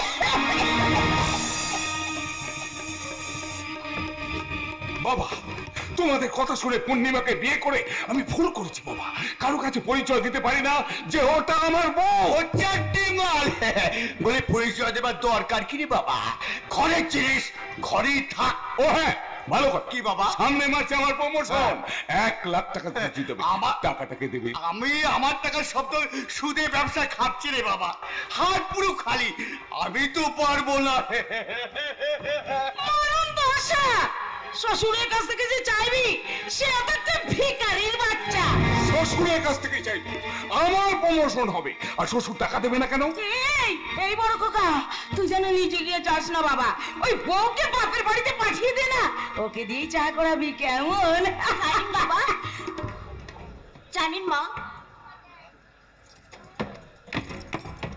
মরণ দশা, আমরা দুজনে চা খাবো আর বড় খোকা বুঝি দাঁড়িয়ে থাকবে। ওর চা কোথায়?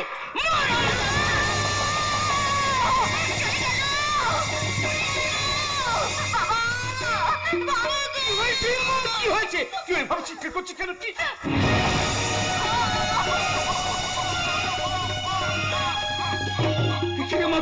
কি হয়েছে?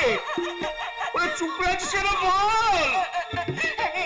না মানে চাকরে আনতে গিয়ে হোঁচট খেয়ে পড়ে আমার মুখে গরম চা লেগে মুখটা আমার পুড়ে গেছে মা। আমি সব বুঝি, শুধু মুখটা নয়, তোর মনটাই তো পুরো ছাই হয়ে গেছে রে মা। ওরে মা, এ বাড়িতে তুই তিলে পুরে পুড়ে মরছিস রে মা। কেন মিথ্যে দিয়ে সত্যিটাকে ঢাকতে চাইছিস? এই বাড়িতে থাকলে তুই খুব শীঘ্রই চিতায় উঠে পুড়ে মরবি। কেউ তোকে বাঁচতে পারবে না মা, কেউ না। সভ্য দেশের সভ্য সমাজ জবাব দাও। মেরে কষ্ট দেখার পর বাবার কি করা উচিত? তোমার কিছু করতে হবে না বাবা, তুই বাড়ি চলে যা। কেমন করে যাই বলতো মা? আমি কেমন করে যাই? আপনাকে বলছি, এবার আমার মেয়েকে আপনারা ছুটি দিন। আমার মা মরা মেয়েকে নিয়ে আমি বাড়ি যাই। অনেক সংসার করেছে, অনেক সুখ শান্তি পেয়েছে ও।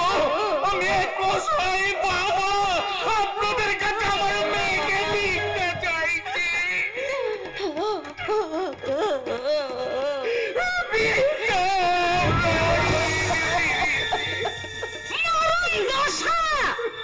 ফিরিয়ে যদি নিয়ে যাবেন তাহলে মেয়েকে এই বাড়িতে বিয়ে দিয়েছিলেন কেন? বাবা বাবা গো, এরপর যদি তুমি এই বাড়ি থেকে না যাও তাহলে তুমি আমার মরা মুখে।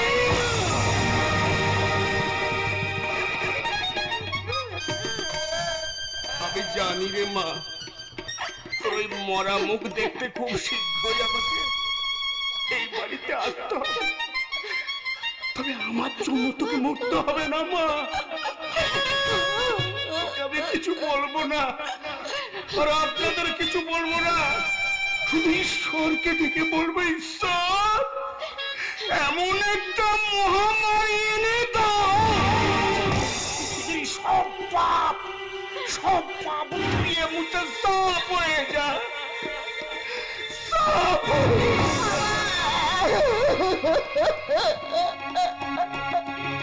যখন পশ্চিম দিগন্তে প্রদোষকাল, ঝঞ্ঝা বাতাসের উদ্ধশ্বাস, যখন গুপ্ত গহ্বর থেকে পশুরা বেরিয়ে এলো, ঘোষণা করলো দিনের অন্তিম কাল।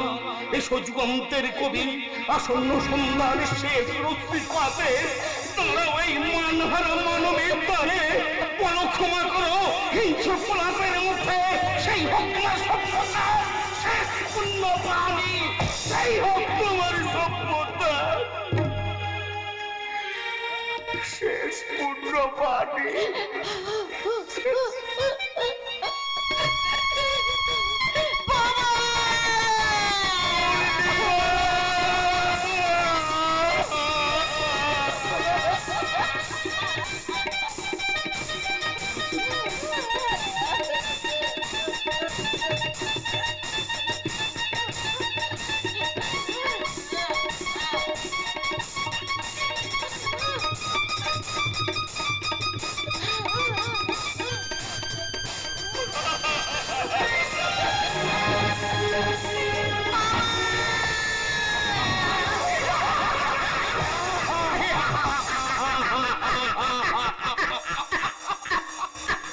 একজন অসহায় বাবার কান্না দেখে আপনারা হাসছেন? মানুষের দুঃখে হাসছেন কেন? তোমার বাবা বিয়েতে এমন কিছু নগদ টাকা পণ দেননি যাতে করে আমার মতো একটা ভালো ছেলে পাওয়া যায়। বড় খোকা প্রবেশের জন্য 1 লাখ টাকা ঘুষ দিতে হবে। তাই বাবার পেছনে গিয়ে 1 লাখ টাকা নিয়েই তবে তুমি আসবে কেমন? আমার বাবার যদি এত টাকা দেওয়ার ক্ষমতা থাকতো তাহলে এত লাঞ্ছনা গঞ্জনা সহ্য করে আমি এই বাড়িতে পড়ে থাকতাম না। আমার মুখে বড় বড় কথা, সল্লাদ সাহেবের বেটি, যতদিন না তুই 1 লাখ টাকা নিয়ে এই বাড়িতে আসবি তোর জায়গা হবে না এই বাড়িতে। বেরো আমার বাড়ি থেকে, নইলে তোকে আমি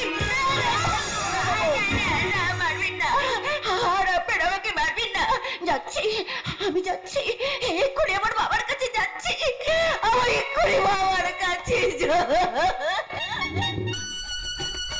বাবাকে গিয়ে বলবো তুমি তো মেয়ের বাবা, তাই মেয়ের সুখের জন্য তোমার একটা কিডনি বিক্রি করে হলো 1,00,000 টাকা তুমি আমাকে দাও।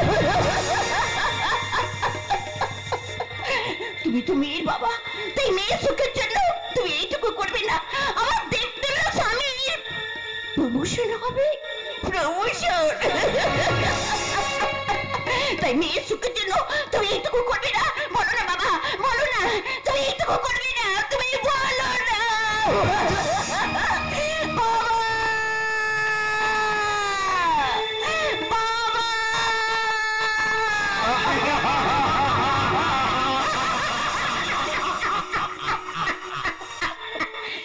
মরণ দশাটা তো গেল, নিশ্চয় 1,00,000 টাকা নিয়ে তবেই আসবে।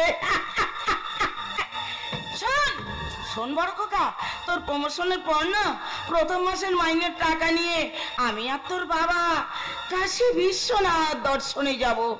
জয় বাবা বিশ্বনাথ, জয় বাবা বিশ্বনাথ, জয় বাবা বিশ্বনাথ, জয় বাবা বিশ্বনাথ। ওই 1,00,000 টাকা পেলে আমি সুদে ব্যবসায় খাটাবো। মা, মা বৌদি কোথায়?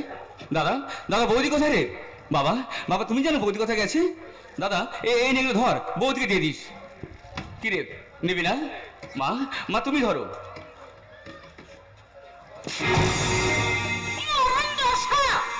ওর জন্য আবার এসবের কি দরকার রে? হত ছাড়া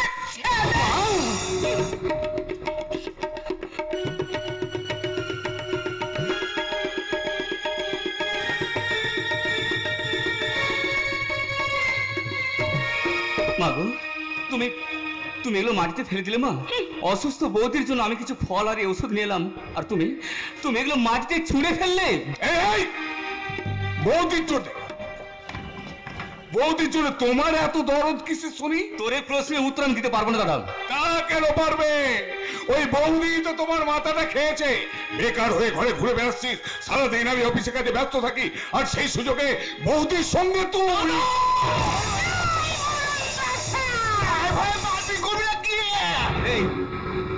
এই দাদা, এ তুই কি বললি? আমাকে তুই কি কথা বললি? এত বড় নোংরা কথাটা তুই আমাকে বলতে পারলি দাদা?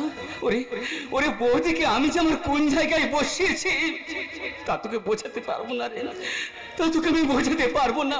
ওই বৌদিকে বৌদিকে আমি যে আমার মায়ের চোখে দেখছি। নিজের মাকে বুঝি তোর পছন্দ হচ্ছে না? হয়ত ছাড়া ছেলে কথা কেন? কেন হবে না মা, কেন হবে না? তুমি তো আমার গর্ভধারিণী মা। কোনো কিছুর বিনিময়ে মাতৃ ঋণ কোনো দিন শোধ করা যায় না। তবে একটা কথা মা, জন্ম দিলেই শুধু মা হওয়া যায় না, ব্যবহারী মাতৃত্বের আসল পরিচয়। আর সেই পরিচয় দিয়েছে আমার ওই মাতৃ স্বরূপিণী বউকে। আমি যাবো, বউকে আমি ফিরিয়ে নিয়ে আসবো। ছোট খোকা, এই ছোট খোকা, তুই তাকে পাবি কোথায় রে বাবা? সে তো কাউকে না জানিয়ে বাড়ি ছেড়ে চলে গেছে, বুঝলি, চলে গেছে। মিথ্যা কথা, স্বয়ং ঈশ্বর এসে বললো বিশ্বাস করবো না। তোমরাই বৌদিকে বাড়ি থেকে তাড়িয়ে দিয়েছো। আমি যাবো, বৌদিকে আমি ফিরিয়ে নিয়ে আসবো। একটা কথা মনে রেখো, পাপ কোনোদিন তার বাপকেও ক্ষমা করবে না। দিন বদলে ডাক দিয়েছো রাম, মেয়েরা চিরকাল এভাবে অত্যাচার সহ্য করবে না। আমি যাবো, বৌদিকে ফিরে নিয়ে আসবো। বৌদিকে আমি আমার মায়ের আসনে বসে তাকে পুজো করে শুধু একটা কথাই বলবো, স্বর্গের চেয়ে বড় জন্মভূমি, জন্মভূমির চেয়ে মা, আমি মা ছাড়া কিছু জানি না। স্বর্গের চেয়ে বড় জন্মভূমি, জন্মভূমির চেয়ে মা, আমি মা ছাড়া কিছু জানি না। আমি মা ছাড়া কিছু জানি না, মা ছাড়া কিছু জানি না। দেবী সর্বভূতেষু মাতৃরূপেণ সংস্থিতাং নমস্কার নমস্কার या देवी सर्वभूतेषु शक्तिरूपेण संस्थितां नमस्काय नमस्काय नमस्काय नमो नमः या देवी सर्वभूतेषु शान्तिरूपेण संस्थितां नमस्काय नमस्काय नमो नमः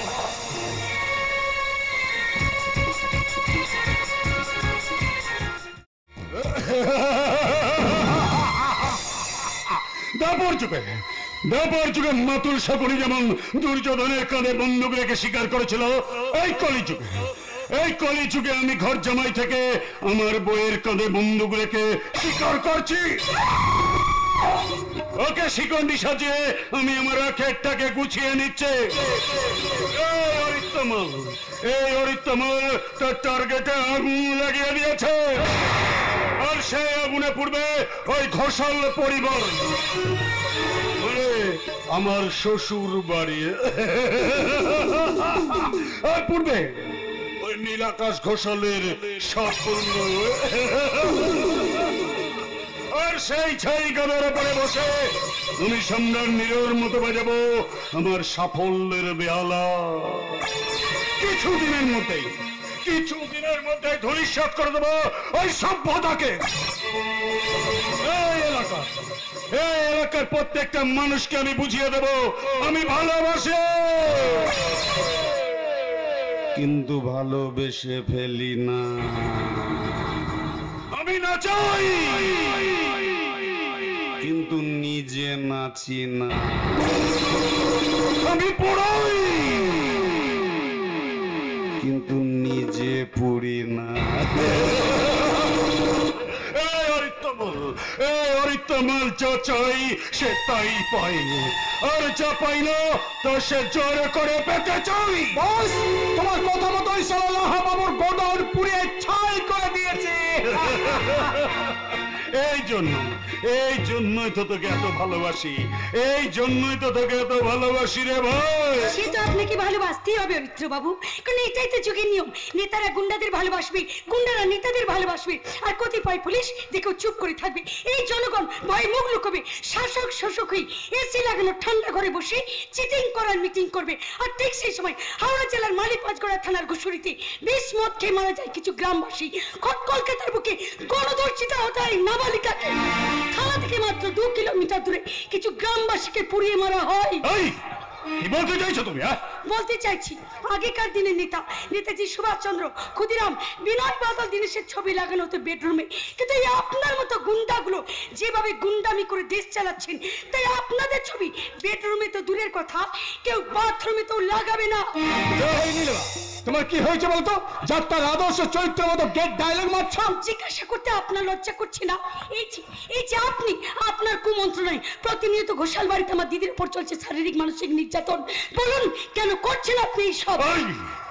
ওইসব কথা বাদ দিয়ে নিজের চরকায় তেল দাও। তেল দেওয়া যার অভ্যাস, সে নিজের পরের বাঁচে না, চরকা পেলে সে তেল দেয়।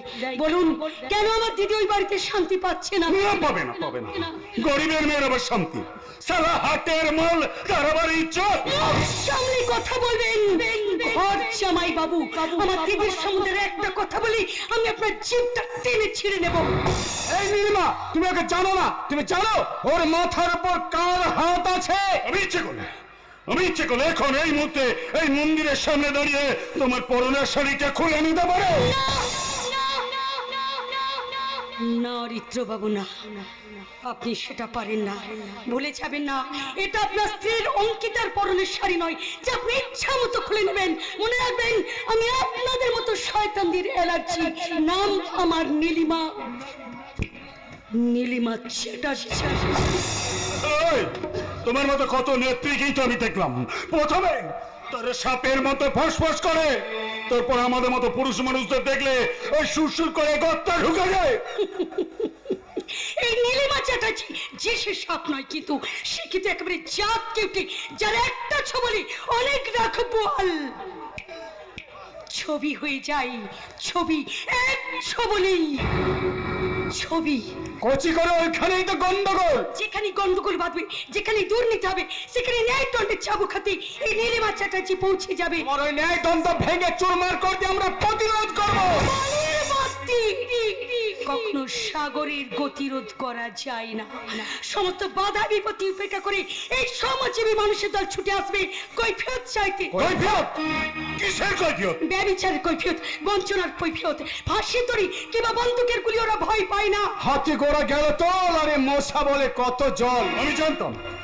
আমি জানতাম তোমার সঙ্গে আমার দেখা হবে, কিন্তু এত তাড়াতাড়ি যে দেখা হবে সেটা আমি ভাবতে পারিনি। আমিও ভাবতে পারিনি যে আপনার মতো ঘর জামাইয়ের মুখোশের আড়ালে লুকিয়ে থাকা একটা মানুষ এমন অপরাধমূলক কাজের মূল পান্ডা হতে পারে। এই নীলিমা, কি বলতে চাইছো তুমি? আমি কিচ্ছু বলতে চাইছি না অর্ক, আমি কিচ্ছু বলতে চাইছি না।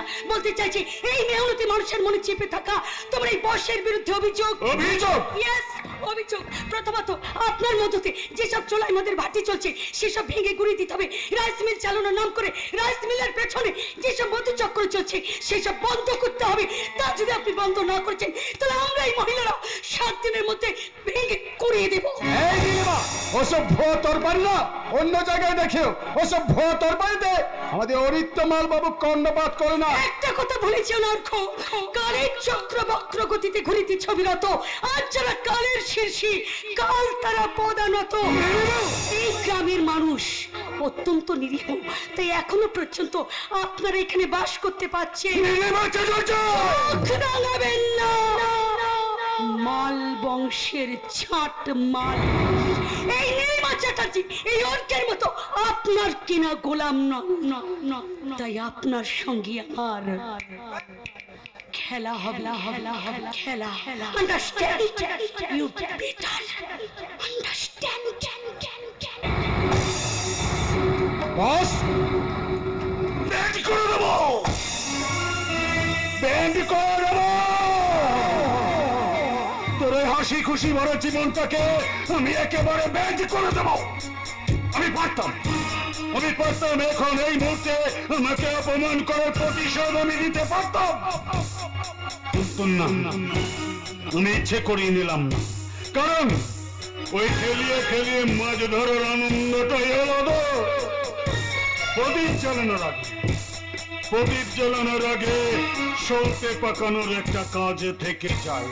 তাই এখন আমাকে সেই সলতেটাই পাকাতে হবে, যাতে অশান্তির আগুনটা ঠিক সময় জ্বালিয়ে দেওয়া যায়। আছে, বলো কখন কোথায় আগুন জ্বালাতে হবে।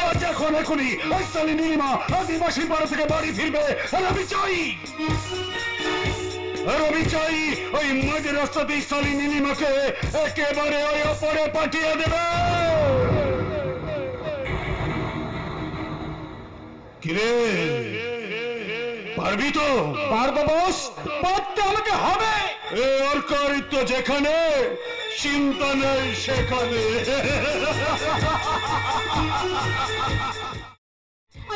আমি আর ছুটতে পারছি না, তার রাস্তা নিচ্ছল, কেউ কোথাও নেই।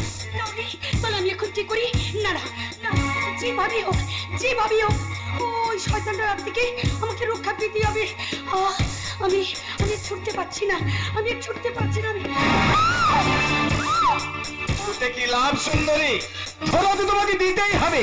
তোমার বহুত তেল হয়েছে না, তোমার তেল না নিগুললে আমাদের বহুত ক্ষতি হয়ে যাবে। এসো বলছে আমার সঙ্গে।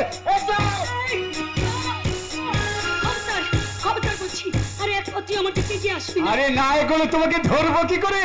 আর না ধরলে তোমার বুকে কতটা মধু আছে সেটা আমি বুঝবো কি করে? এসো বলছে আমার সঙ্গে।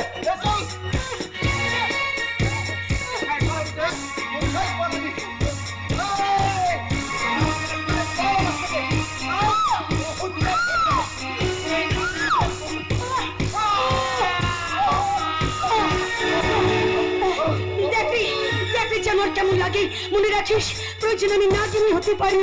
নাগিনী ছবল যখন খেয়েছি তো ওছার খেলটা কি একবার দেখ।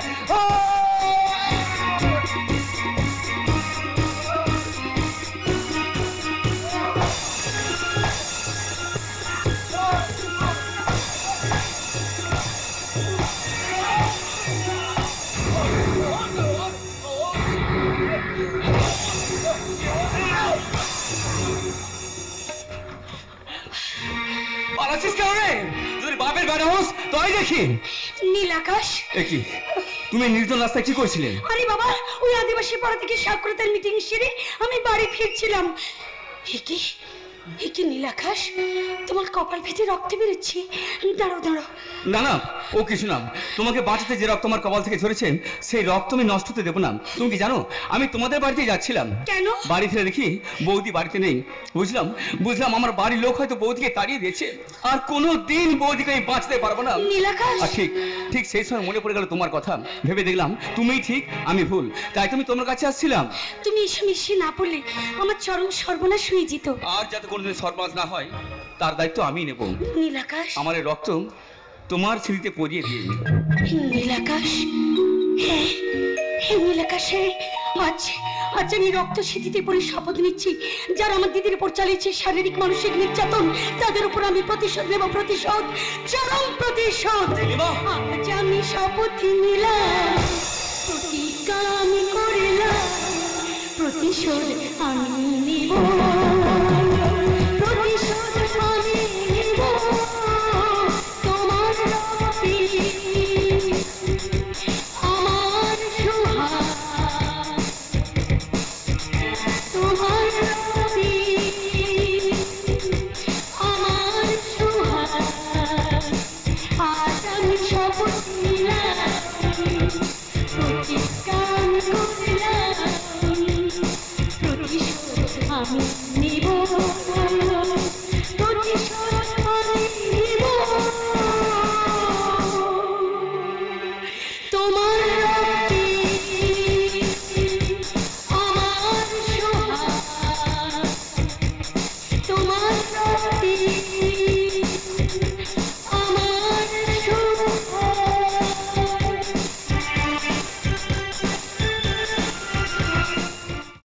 বাবা, বাবা, আমি এসেছি বাবা, আমি এসেছি। যেভাবেই হোক, যেমন করি হোক, 1 লাখ টাকা তুমি আমাকে দাও বাবা। কি বলছিস মা? এক্ষুনি অতগুলো টাকা আমি কোথায় পাবো রে মা? তুমি এসেছিস যখন টাকা তো আমাকে জোগাড় করতে হবে। শুধু তুই আমাকে কয়েকটা দিন সময় দে মা। দিলাম বাবা, আমি তোমাকে 1 সপ্তাহ সময় দিলাম। তুমি যাওয়ার আগে আমি শুধু তোমাকে একটা কথা বলে যাই বাবা, আমার বিয়ে না দিয়ে যদি গলায় কলসি বেঁধে ওই জলে ডুবিয়ে মারতে,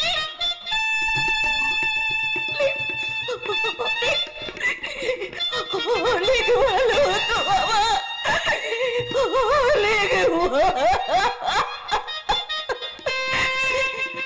আমি এখন আসছি বাবা।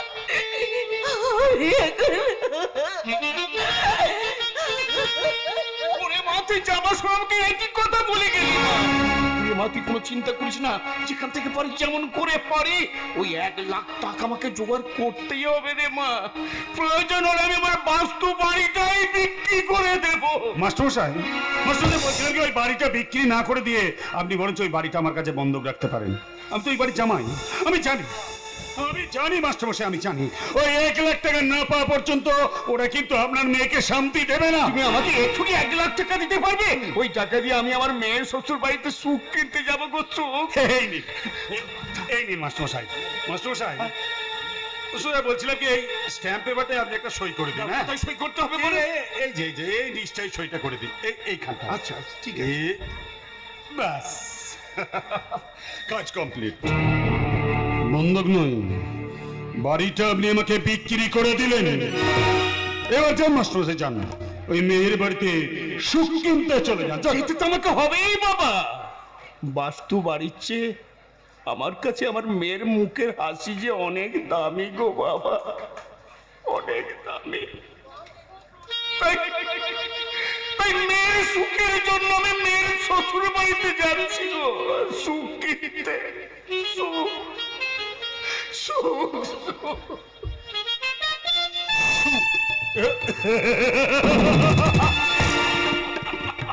শান্তি। না মাস্টার না, তোমাদের কাউকে আমি সুখে শান্তিতে থাকতে দেব না। তোমার ওই ভাগি নীলিমা আমার চলার পথের একমাত্র কথা। আর আমি আমার চক্রান্তের বুলডোজার দিয়ে ওই কাঁটাটাকে ভেঙে গুড়িয়ে দেব। এই অরিত্তা মাল বংশের একটা খাতারনাক মাল, শকুনিয়ার কান্নামের পয়েল করা মাল। আমি যখন যেখানে যাই হয় লঙ্কা কাণ্ড আর না হয় কুরুক্ষেত্র ভাবিয়া দিয়ে